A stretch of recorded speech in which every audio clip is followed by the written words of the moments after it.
Hey everyone, Sam Rodriguez here, the wingman to the one and only Ken Harrison, President, CEO of Promise Keepers, one of my closest friends, the taller, more handsome version, Google this, of George Clooney.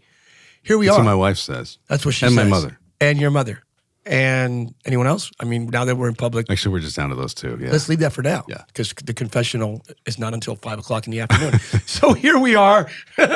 We're here all week. Ken, we have a special guest. One of your dearest friends. Not just an atmosphere shifter, but an atmosphere creator as it pertains to choices, his intellect, his brilliance, and a clarion call. I was with Tim in Fort Worth, Texas, some months ago, and I heard his heart for civic engagement, right? The church actually standing up, being the church in these troubled times. Take care of the intro, my friend, and let's just hear from Tim. Well, Tim was one of those self-made men, and he's got an engineer's mind, which, and you have a math degree, but I have an English degree. So the engineer thing, the way Tim processes is always very interesting for me. In fact, when I struggle with a piece of scripture, I'll often call Tim. I don't call some seminary-trained PhD. I call Tim and say, give me your take, and I get these brilliant takes. So good. He has a great devotional, which Promise Keepers is going to be kind of partnering with, called Yellow Balloons. In fact, Waterstone, we're leading everybody through that right now. What's it called again? Yellow Balloons. Okay. And one of Tim's things, that it's a big thing that of me as well, is choice. We tend to, the height of victimization is saying, I have no choice. But Tim, I really wanted to open this up for you to just talk about why Christianity, why Christ is all about choice, and we need to be responsible for the choices we make within that context. And you just have so much brilliance around that. Maybe just take that and start running with it. Well, thanks for the introduction and opportunity to visit with people. Yellow Balloons is actually a devotional that's a daily reminder that every day we get to choose what perspective we have. And we like to point out to people that there's really just 3 things that we control, but those 3 things change eternity. And what we typically do as humans is try to control things we can't control and neglect stewardship of the things we can. Brilliant. Okay, so here's the 3 things people typically try to do. And I think this is kind of a part of the fall, sort of how we're born. What we typically try to do is control the past with bitterness, control the present with anger, and control the future with anxiety. And you know what? None of those things work.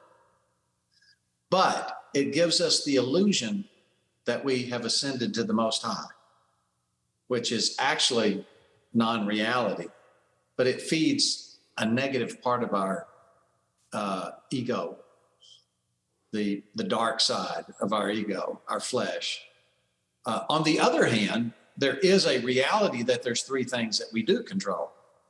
We control who or what we trust, just us. I can't choose what my children trust. I can't choose who my spouse trusts. I can't choose who you guys trust, but I get to choose who I trust. That's one. The second thing, I get to choose the perspective I have, the mental models that I adopt, the frameworks that I believe are true, the attitudes that I adopt, all the same basic idea. And one of the main admonitions that we're given in Scripture is to renew your mind, and that's the path to be transformed. To think the narrow way is for my best interest, and the wide way that looks more attractive leads to my destruction. That's a complete reversal of paradigm. It's a complete reversal of perspective. And so I get to choose my perspective. Now, most people, I think experience would tell me, and including myself, most people, I don't think, are aware that they choose a perspective. I don't think they're aware. And they don't choose a perspective intentionally. They absorb a perspective from somewhere and just operate it on it as though it's true because it's all they've known. And perhaps they got it from their parents or family, or they adopt it from culture. These days, maybe you get it on social media, but a lot of what you get is just not real and it's not true. And so when you go to scripture and say, well, what is a true perspective? Now you are putting yourself into a renewed mind so you can be transformed into life. This is life versus death. And that, of course, who you trust and the perspective you choose leads to the third thing, which you control, which is the actions you take. Now, when someone says, when you ask them like, oh, why did you hit that person? I couldn't help it. Okay, what are they saying? I'm a victim. I have no choice. If someone does that to me, I have to react that way. Well, what that person has done is chosen to give themselves over as a slave to something else, perhaps their emotions, perhaps their anger, perhaps another person. This person punches your buttons. If you react, you've ceded your own agency over to them.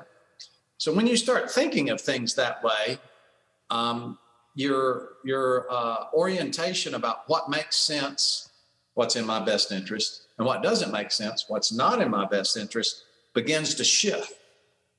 And so that's what the Yellow Balloons devotional is today is a day you can choose a perspective that's true. It's a daily reminder of that. And a big part of what I try to do when I look at scripture is just look at the story arc all the way from beginning to end. It basically says, Ken, what are you going to choose? Life or death? I'm going to tell you what life is, and I'm going to tell you what death is. What are you going to choose?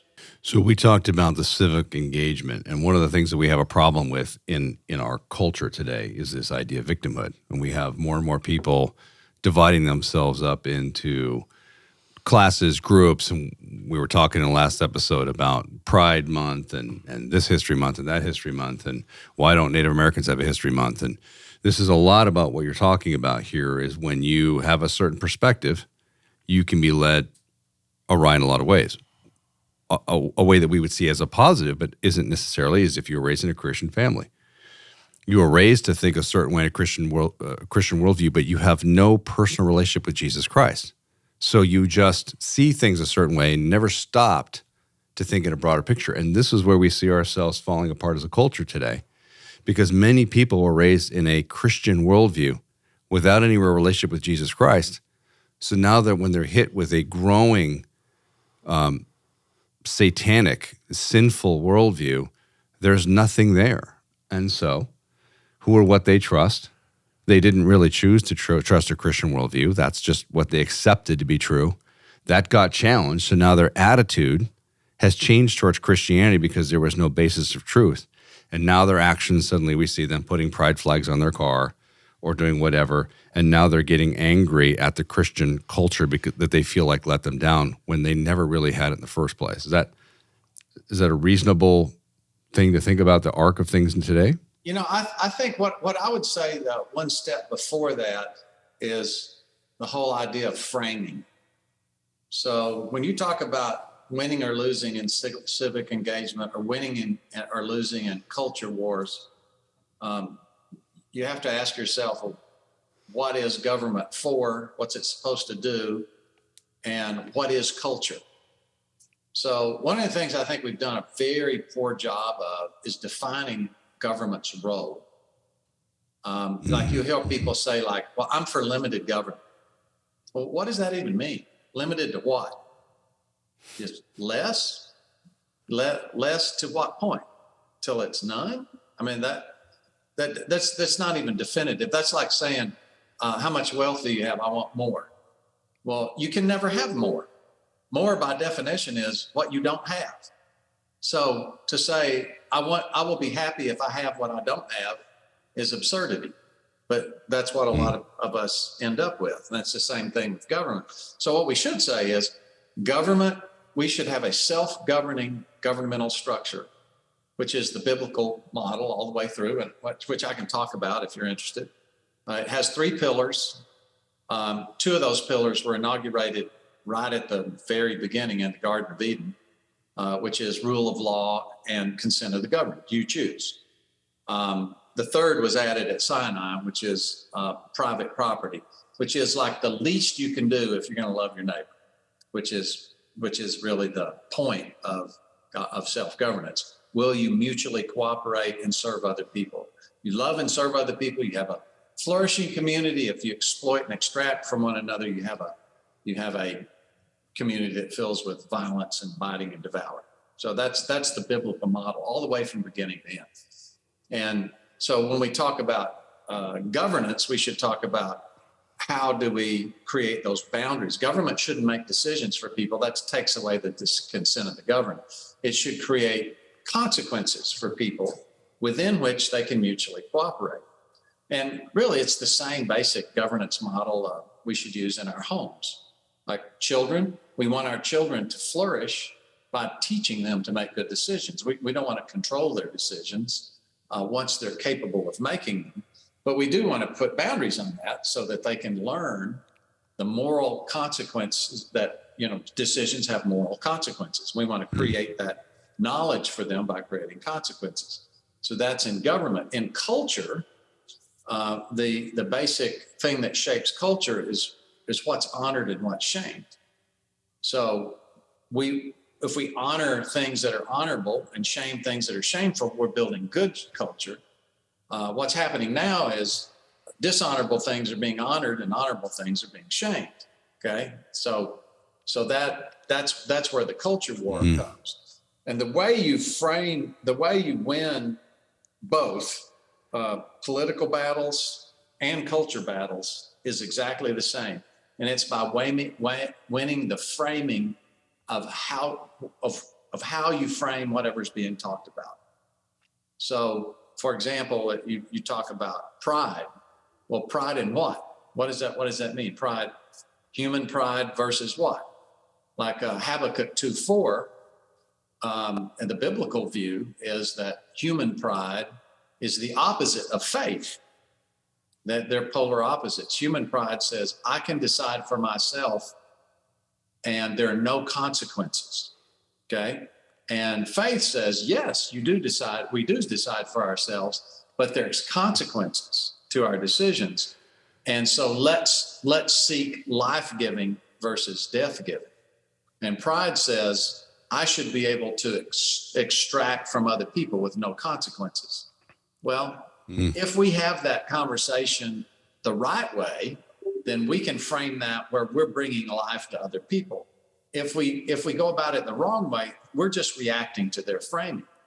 And their framing today is, I should be able to choose for myself. And what we've been doing is reacting and saying, you shouldn't be able to choose that for yourself.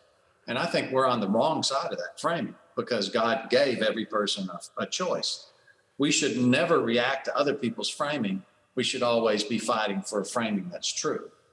And, this is like, when Satan tempted Eve, he did it with framing. Did God really say that?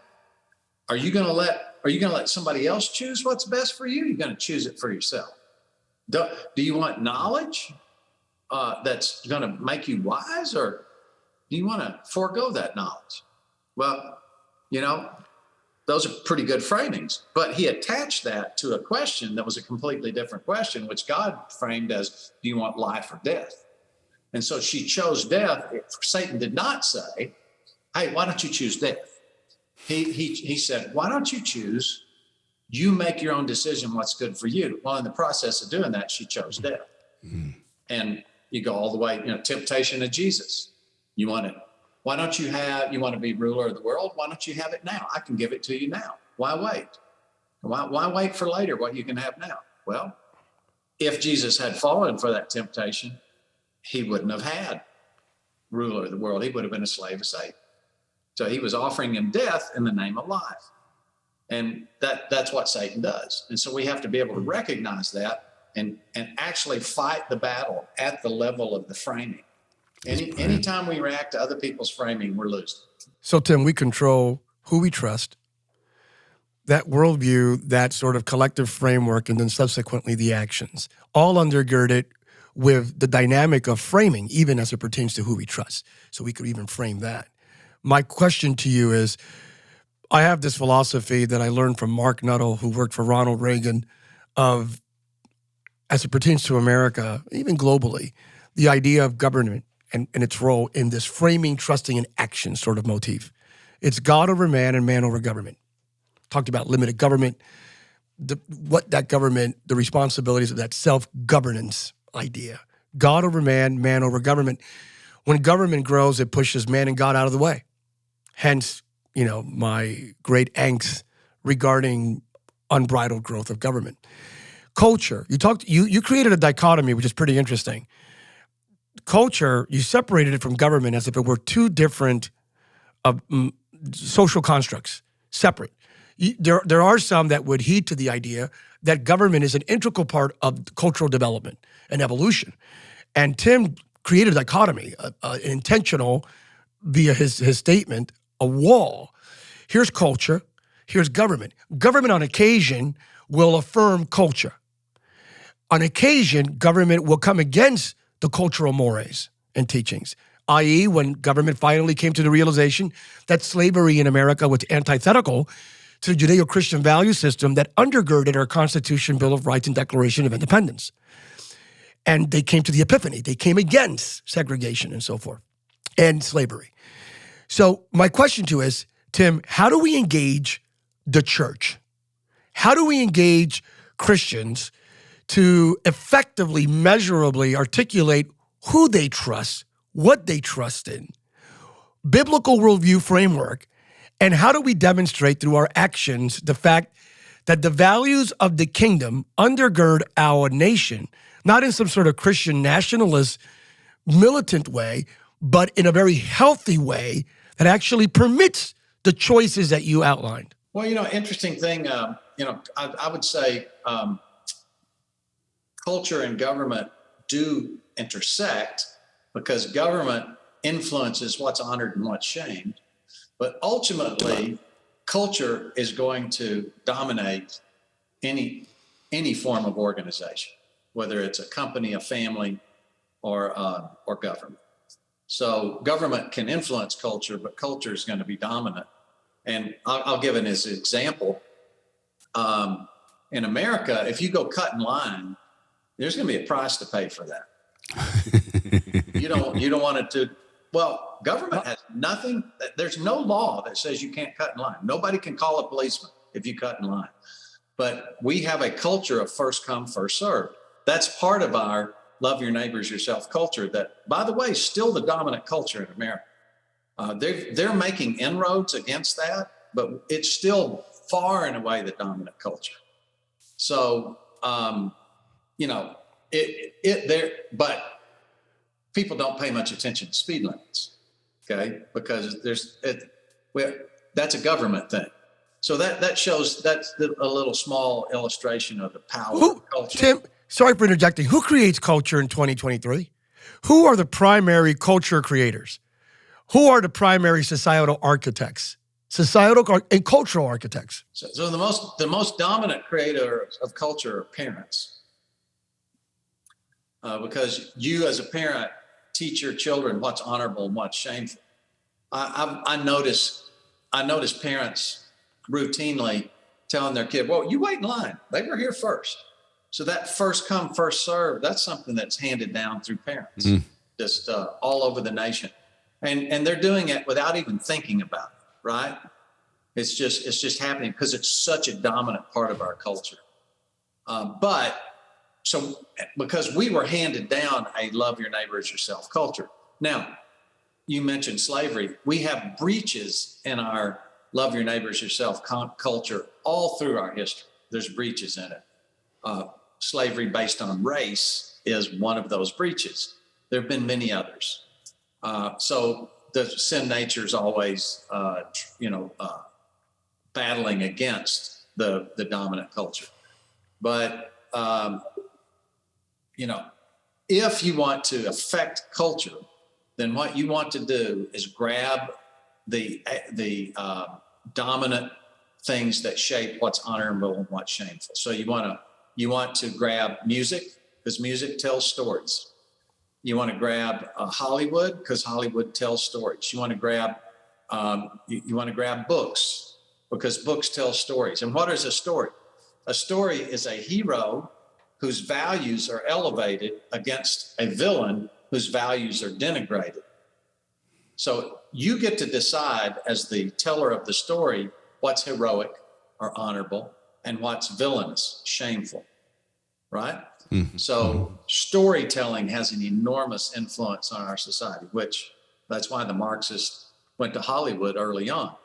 You want to be, you want to grab Academy Awards, and you want to grab anything that honors people, and you want to honor something that, you know, like what the latest Academy Award honored Satan.